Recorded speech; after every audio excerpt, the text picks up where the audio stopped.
Applicant যদি মামলা করে সবার আগে চাকরি যাবে আমার। ফর্ম আমার কাছে আছে, সেলিম আহমেদের নাম কাটার জন্য অ্যাপ্লাই করেছে এবং এই সিগনেচার সেলিম আহমেদ বলছে সেলিম আহমেদের নয়, অ্যাপ্লিকেন্ট খুদ না করছে তার সই এটা নয়। এখন যদি আমি একটা কোনোভাবে ভেরিফাই করি আর এই অ্যাপ্লিকেন্ট যদি মামলা করে সবার আগে চাকরি যাবে আমার সেফটিটা তো আমাকে দেখতে হবে। এখন আমি তখন আমার 60টা ফর্ম এরকম আমি উপরে জেনুইন যেগুলো আছে আমি সবগুলোর উপরে রিমার্ক লিখে আমার সিগনেচার দিয়ে ডেট দিয়েছি এবং যখনই আমাকে অ্যাপ্লিকেন্ট কনফার্ম করে দিয়েছি এই গ্রামের কনফার্ম করে দিয়েছে তখন আমি ইলেকশনের যারা ছিলেন ওখানে এক দুজন স্টাফ এদেরকে আমি বলি যে আমি প্রায় 60টা ফর্ম এরকম রিমার্কস লেখা শেষ, রিমেইনিং ফর্ম আমি করতে পারবো না কারণ আমি কোনো ভুয়া ফর্ম ভেরিফাই করতে পারবো। ইলেকশন অফিস প্রমাণ করুক অ্যাপ্লিকেন্ট এটা সত্যি, আমি রাত্রে একটা হলেও সমস্ত ফর্ম করে দিয়ে যাব, আমি দিয়ে এলো আমার উপর যত ডিউটি আসবে সমস্ত ডিউটি রাত দিন হলেও আমি করবো। এর আগে এসআরের সময়ও আমি রাত্রে 8টা অব্দি আমার গ্রামে মানুষের বাড়ি বাড়ি গিয়ে করে এনেছি এবং এই জেলাতে বুধ হয় আমাদের বিএলএ এতে যখনই কোনো কাজ যখনই যা আসছে সবার আগে আমি কমপ্লিট করে ইলেকশন অফিসে আমার এই কাজ করতে কোনো অসুবিধা নেই, কিন্তু এমপ্লয়ি হিসাবে আমার সেফটির ব্যাপার তো আছে। এই গ্রামের স্কুলে আমি যাবো, মানুষ যদি আমাকে ধরে বেঁধে রাখে, মানুষ যদি আমাকে মারে, আমার উপর যদি মামলা করা হয় আমি তখন কি করবো? তখন ইলেকশন অফিসে ফোন করলাম আমি, মানে ওদের স্টাফদের বললাম যে এই ফর্ম রিমেইনিং ফর্ম আমার পক্ষে ভুয়া ফর্ম ভেরিফাই করা অসম্ভব আমার পক্ষে। তখন এরা বললে না এটা তো করতেই হবে। তখন এরা বললো না আচ্ছা আমরা তাহলে ইলেকশন অফিসে আমরা বিরোধের সঙ্গে আপনি একটু ফোনে কথা বলুন। হ্যাঁ, তখন আমি বললাম আচ্ছা আপনি স্পিকারে ফোন দিন আমি কথা বলছি। উনি ইলেকশন অফিসের এমপ্লয়ি, উনি এই বিষয়গুলো অনলাইন বিষয়গুলো উনি দেখেন সম্ভব, উনিই দেখেন। হ্যাঁ, উনি এগুলোর দায়িত্বে আমাদের যেগুলো গুগল মিট যেগুলো হয় সব উনি করান। তো তখন বিরোধী আমাকে ফোনে বলেন আপনাকে এটা করতেই হবে, আমি তো সকালে বলে এসেছি আপনাকে যে অ্যাপ্লিকেন্ট যেই হোক, অ্যাপ্লিকেন্ট ভুয়া হোক যেই হোক, আপনি উপরে ভেরিফাই করে রেখে দিন না, এগুলো জেনুইন করে শুধু অবজেক্টিভ দেখতে হবে, অ্যাপ্লিকেন্ট না। আপনাকে শুধু অবজেক্টিভ দেখতে হবে, অ্যাপ্লিকেন্ট নয়। আমার কাছে একটা এভিডেন্সও আছে। তো এরপরে আমি উঠে বললাম যে কি করে করবো, অ্যাপ্লিকেন্ট খুদ না করছে, কালকে যদি অ্যাপ্লিকেন্ট মামলা করে আমি বিএলও হিসাবে আমার সই থাকছে এখানে, অনলাইন করলে আমি আমার বিএলও এর থেকে আমি করছি, তো তখন তারা কোনো অবস্থায় ইয়ে করে না। তো তখন আমি বলেছি যে আমার পক্ষে অসম্ভব, আমি একটা ভুয়া ফর্ম আমি ভেরিফাই করতাম। আপনারা আগে প্রমাণ করুন এটা সেলিম আহমেদই অ্যাপ্লাই করেছে, রাত্রে একটা হলেও আমি সারা রাত্রে অফিসে বসে এগুলো করে দিয়ে যাবো।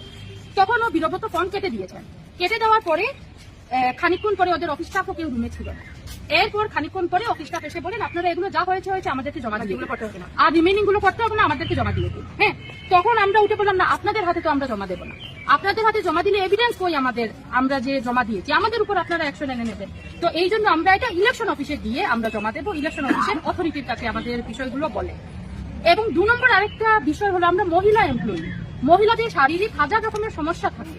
সকাল থেকে আমাদের জেলা গ্রন্থাগারের একটা রুমে কোনো টেবিল নেই, চেয়ারের মধ্যে কুকুরে বসে এতগুলো ফর্মের সঙ্গে মিলানোর জন্য ফাইল সঙ্গে statement, date list, shifted list সব চেয়ারের উপরে রেখে বসে উবু হয়ে আমরা সকাল থেকে 11টার সময় আমরা উঠেছি, 11টার সময় আমরা এসেছি জেলা গ্রন্থাগারে। আর এখন হলো গিয়ে আপনারা এখন এত সময় ধরে একটা ফুটা জল না, একটা ফুটা চা না, আমরা যে এই কাগজগুলো রেখে বেরিয়ে গিয়ে একটা চা খাবো সেই সুযোগ আমরা নেই। তো এটাই অনুরোধ ইলেকশন কমিশনের কাছে যে তাদের যে এমপ্লয়িরা আছে, যে ফিল্ড লেভেল ওয়ার্কার বিএলওরা আছে, এরা এদের স্কুল ডিউটি ছেড়ে অনেক সমস্যা করে এইগুলো কাজ করছে, অন্তত এদের একটা হেলদি ওয়ার্ক এনভায়রনমেন্ট হোক দেওয়া। যে আজকে যদি একটা চেয়ার টেবিল থাকতো আমাদের হয়তো শারীরিকভাবে এই অসুবিধাগুলো হতো না। আজকে যদি এইরকম ভুয়া অ্যাপ্লিকেশন ফর্ম অ্যাপ্লিকেন্ট না করছে তাহলে তো ভুয়াই এটা, এগুলো যদি আমাদের কাছে না আসে, আমরা যদি ভেরিফাই না করি আমাদের লাইফ রিস্কও আছে। একটা ডিপার্টমেন্টের এমপ্লয়ীদের সুরক্ষা ডিপার্টমেন্ট দেখবে, এমপ্লয়ীদের ফিজিক্যাল হ্যারাসমেন্ট হোক আর তার যে কোনো রকমের সেফটি সেই ডিপার্টমেন্ট দেখবে। এখন আমরা যে ডিপার্টমেন্টের হয়ে কাজ করছি সেই রাত দিন এক করে আমরা গ্রামে, আমাদের সকলেরই শহরে ঘর, অথচ আমাদের স্কুল গ্রামে, সেই গ্রামের স্কুলে আমাদের স্কুলের বিএলও আমরা এলাকা।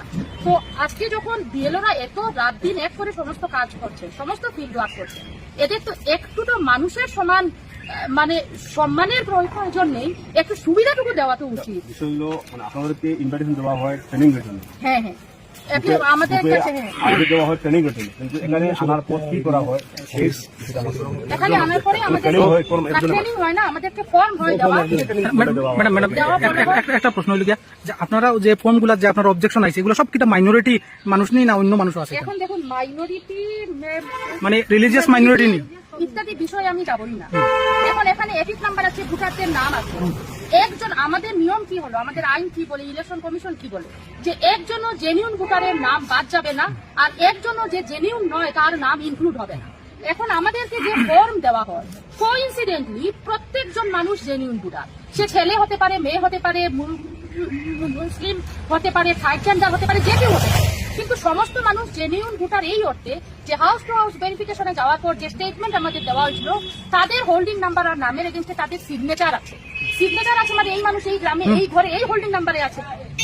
তো এইগুলো আমাদেরকে জেনিউন ভোটারদের কিছু দিয়ে বলা হয়। প্রথমে বলা হয়েছিল গতকালকে অবধি এগুলো সব ফর্ম 7 অ্যাপ্লাই করে দিতে, যে কোনো কিছু ফর্ম 7 অ্যাপ্লাই হলেই এগুলোর যে নাম কেটে যাবে এরকম কোনো ব্যাপার নয়, যে এগুলো হিয়ারিং হবে, আপনারা ফর্ম 7 অ্যাপ্লাই করে দিন। আপনাদের হাতে যে যেগুলো ফর্ম রয়েছে এক সম্প্রদায়ের মানুষের না অন্যান্য সম্প্রদায়ের মানুষের রয়েছে। এখানে এখন দেখা যাচ্ছে তো সেলিম আহমেদ অবজেকশন দিয়েছে, যে এই কমপ্লেনটা করেছে, আর যার নামে কমপ্লেন দিয়েছে এরকম রীতি চৌধুরী, আহমেদ হাসান, আব্দুল কাইয়ুম, হ্যাঁ, এবং ওর নামেও দিয়েছে, সব নামই এরকম। আচ্ছা, এবং যে ম্যাডাম, করেছে সেও সেলিম আহমেদ। যে ফর্ম যেটা দিয়েছে ফর্মের কাজটা কি?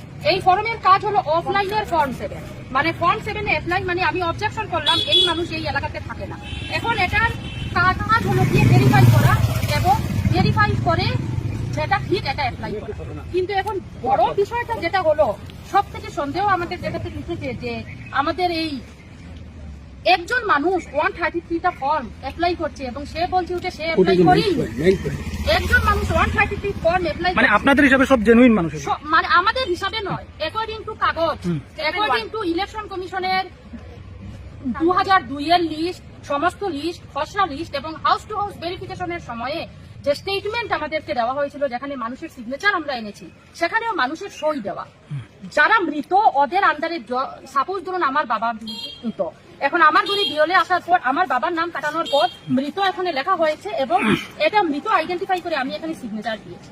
শিফটের যারা বিয়ে করে চলে গেছে হাজবেন্ডের বাড়িতে, এরকম আচ্ছা ম্যাডাম, ফর্মের মধ্যে আপনার কমপ্লেইনার একজন নাকি? কমপ্লেইনার একজন। বললে ওই এই কোশ্চেনটা তো মেটার ম্যাডাম, কমপ্লেইনার বলছে সে কমপ্লেইন করেনি, এখন এ বলছে মামলা করে। ম্যাডাম, গতকালকে বিভিন্ন পলিটিক্যাল পার্টি ডিসি মহোদয়ের কাছে এই বস্তুটার উপরে নিয়ে প্রশ্ন উঠাইছে। তাই কোশ্চেন যে এই কথাটা এই ধরনের বুয়া, যদি কোনো বিএলও এই ধরনের প্রমাণ সহ দিতে পারেন তাহলে তাই অন স্পট অ্যাকশন লইবা ডিসি মহোদয়।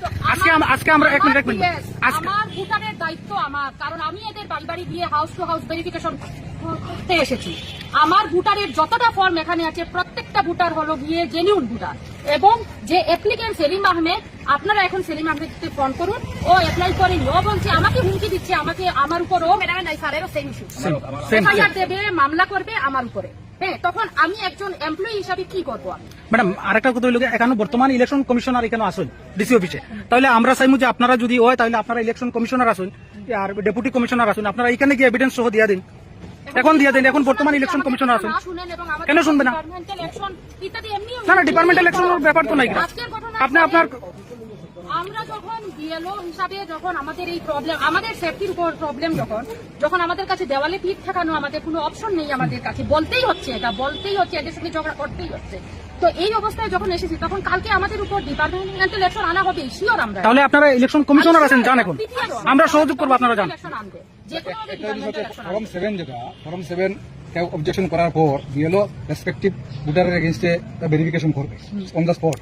এখানে কেন বলা হচ্ছে যে এখানে আপনারা নাম কেটে দেন? অফিসে এসে নাম কেটে দেব, এটা তো হওয়ার কথা। কালকে আমাদের ডিসি বলছেন যে যাকে ফর্ম দেওয়া হবে ওর নামে নোটিশ ইস্যু হবে, ভেরিফিকেশন করবে বিএলও বা রেসপেক্টিভ পলিটিক্যাল পার্টি বিএলও সেও করবে, কিন্তু এখানে কেন করা হচ্ছে না? এটা সেকেন্ড। আরেকটা কথা হচ্ছে, মহিলাদের সুরক্ষার জন্য, মহিলাদের চাকরি সুরক্ষার জন্য সরকারের নির্ধারিত গভর্নমেন্টের আইন আছে যে এদের সুরক্ষিত করে, এদের এই এনভায়রনমেন্টটা ঠিক করে তাদের চাকরি করতে হবে। এই ধরনের কোনো এনভায়রনমেন্ট কেন নাই? সেগুলো আপনারা ইলেকশন কমিশনার এখানে আছেন, কেন ভায়োলেশন করছেন ইনি? সেই আইনটা কেন, মহিলাদের সুরক্ষার আইন, মহিলাদের সেফটি, এখানে সব ধরনের ব্যবস্থা থাকতে হবে মহিলাদের চাকরির ক্ষেত্রে, এখানে কেন হচ্ছে না? এগুলি আপনারা তুলতে পারেন। যেহেতু ডিসি বা ইলেকশন অফিসার হাইয়ার অফিসার এখানে আছেন, ইলেকশন কমিশনার, আমরা চাইবো যে আপনারা ওনাদের কাছে সেই জিনিসটা জানান, কারণ উনি এখানে এসে যদি এই ধরনের কমপ্লেন না জানেন তাহলে আপনারা বলবেন সবকিছু ঠিক আছে। আরেকটা বিষয় হলো গিয়ে যে এটা যে তারা ভাই করবে, আশ্চর্য